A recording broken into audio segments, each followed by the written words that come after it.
You could contribute a lot to the world, not just your country.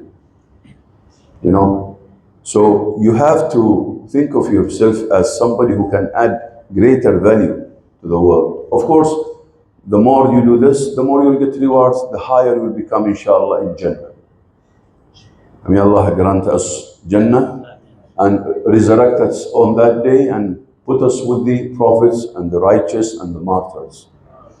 This is a goal that we need to aspire for. Allah has blessed you with a strength. You see, sometimes we think of this strength as something we don't like it. But Allah subhanahu wa ta'ala has His own plan.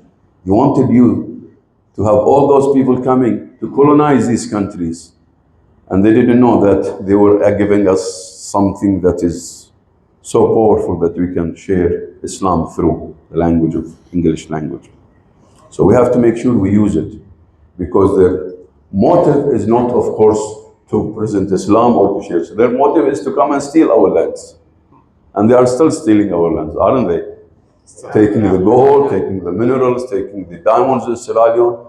You know, big companies are coming and they are taking advantage of, unfortunately.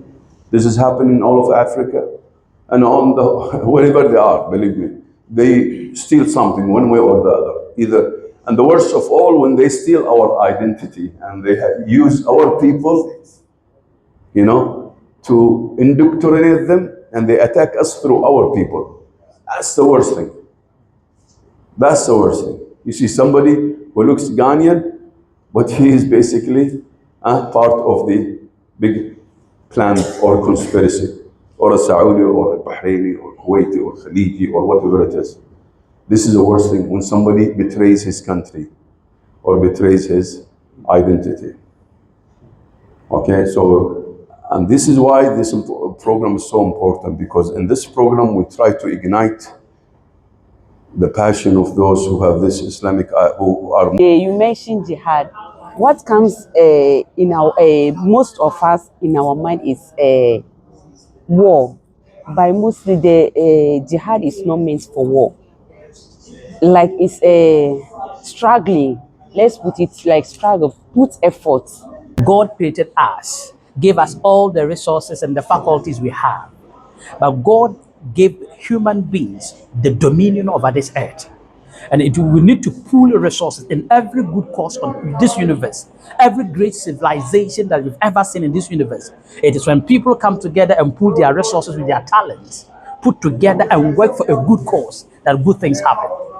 In every great university in the world, rich people pool their resources and establish endowment funds and call others to put money into it for the good cause of maybe programs that they study at the universities, faculties that they open, so that people who have no means but are brilliant can learn. The God of Islam is saying that He has given all of us resources, but it's not on the same level. Some have more resources than they need. Some have excess wealth than they need. Some too does not have. The God of Islam is saying that you should pull all these resources. Those of you who have more than you need, help those who don't need. So God is instilling in us generosity, sympathy, empathy, and looking after those who don't have. Not that the God of Islam is saying we should give him. No. It is like distribution of wealth fairly among the citizens of the world. So this is what the God of Islam preaches. It's not that this man was reciting the Quran off head. I was with a foreigner. He stopped and gave me money. I couldn't say how much it was. It was banky.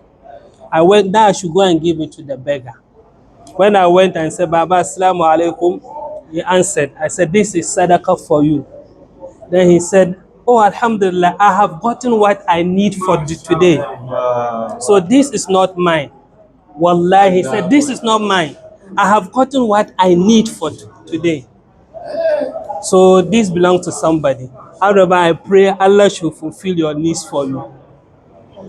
I took it back to this white man. It took him some time. He couldn't move the vehicle again. And I never saw this. I never witnessed this before. Just take the message like that. Not. In fact, another time again, on Friday, we met the old man again. He gave me money again, the man refused. So this is a beggar begging according to Islam. He is begging for his needs, not for, wealthy matter or something like that. So definitely there are good people and there are bad people. I Yes. do know something too. We also encourage begging. That is on Fridays. You Remove see it. our children going to the mosques. Fees a life. Fees a going around saying fees a life. And if you come to the Christians, they dress their children nicely. They give them money to go and give. Do you understand me? The children has Sunday school. We don't have. We encourage the children to start begging from their infancy. So that at the end of the day, he knows it's good. He will not go, you don't want to work. That's why the laziness come. You see, that's why the laziness.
And in Islam, it says, if you save one life, it is equally like saving the whole humanity, 7.2 billion.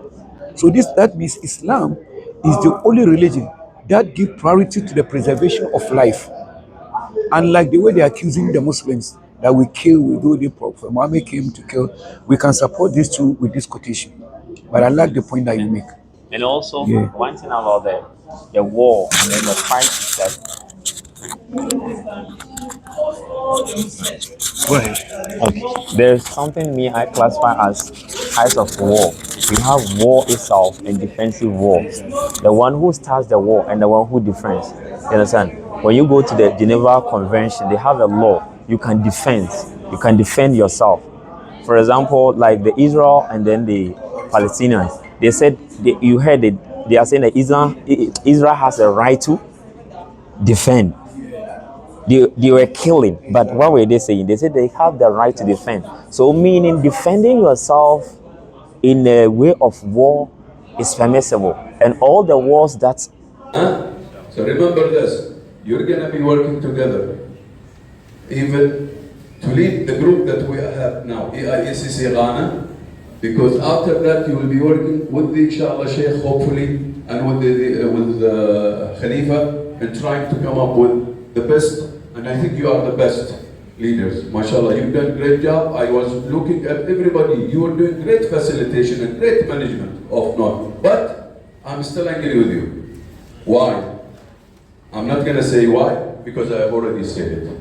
طيب? So inshallah, we'll go for a prayer, all of us now, and we'll come back, and inshallah we will see something even more beautiful, so that we have a much better product today, and we want to live here while we are very, very much satisfied with the program. Ethical learning, in summary, taqwa, Islamic learning. So all of these aspects are very, very, very important in learning. Any curriculum, again, should include all of this. Kinesthetic, of course, speaking about any occupation or vocation, you know. So, and while we are learning, we always have to make sure that God consciousness is always of paramount, on top of everything, you know. These aspects of learning are mentioned in a very important book. It's called It is called Learning as a Way of Learning, for Peter Anvil speaks about it in it. So it's very important before you write a curriculum to make sure you include it. And this is what we've been doing here. Every aspect has been included in this program. And most importantly, and the worst of all, when they steal our identity and they use our people, to indoctrinate them, and they attack us through our people. That's the worst thing. That's the worst thing. You see somebody who looks Ghanaian, but he is basically part of the big plan or conspiracy, or a Saudi or a Bahraini or Kuwaiti or Khaliji or whatever it is. This is the worst thing, when somebody betrays his country or betrays his identity. Okay, so, and this is why this program is so important, because in this program we try to ignite the passion of those who have this Islamic, who are Muslim, to start coming back and put back their identity cloth and wear it again, and start defending it and representing it in the best way. So in this ship, we call it EIEC ship. EIECC ship. It basically cruises the whole world. And on this ship, this is what we are teaching. This is exactly the things that you are learning without you noticing it. You might have, of course, you've seen some of the skills, but basically all of this is being implanted. Respecting each other, planning, organizing. This is what you've been doing, by the way. If you look deep into this is what all of you have been doing for the past 3 days. And we're trying to drill it more, so that it becomes part and parcel of you, your family, your organization, your society at large. So your society will become knowledge society.